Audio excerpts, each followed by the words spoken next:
बधाई चलाता। अब खेल बरसों में बता ये गाँव में काकर कहानी बना थे।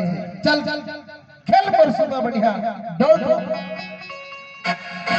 पहली सुमरण है मैया माता सरस्वती बनाई देवी राजू मैया देवी राजू राई सारा ना भैया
ए बेटा महाराज,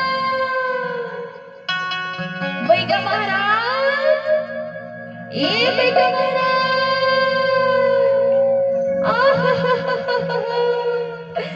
देख तो का भूत उमर पाछे पड़े है, खा के उठो तो भूख नहीं लगे और सोच के उठो तो नींद नहीं लगे बेटा महाराज। अरे थम जा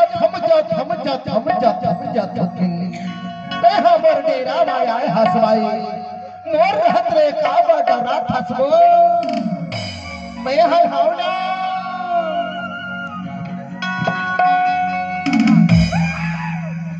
ही गा बेटा दे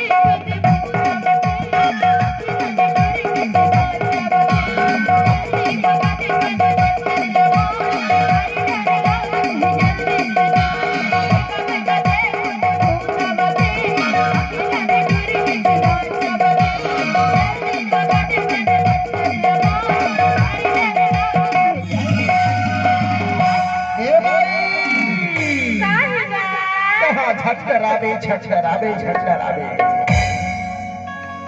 अभी धासु मामा भूत लटौड़ा थोटमड़ा थम डोला थे डोला थे डोला थे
बाहर जाके मुंह मैं कहूं संडास संबोध हे बोल आगे बोल आगे। अच्छा यह बता हाँ तोला बहुत समय के देखा था मैं यह टुरिया बार बार परेशान करता तो का बिगाड़े से टूरी खड़े हंसते बता। वो टूरी के बात मत कर, टूरी के बात मत कर। कैसे? तोर छाती में चल जाई छुरी, पता न चली टूरी। और वैसे बात है भैगा, भैगा आज मोरे नहीं का भैगा तू हमर तार हमारे लइका। सुन अच्छे बता। चिरपौड़ सुनना या टोरी ला बार बार कहे काबा कर का बिगाड़ कर बता तेरा मुलाज। अब का लेबे मैं हाँ अब कहाँ ले आया तेरे बता। मैं हाँ मैं यहाँ के हगरी तलवा ले आया। अच्छा हगरी तलवा ले आया। हगरी तलवा ले आया। और यह भूत कहाँ ले आया है? ये एक थोथना का तो देख बिल्कुल लागत है फिर हे भूत तोर कपारे मूत है?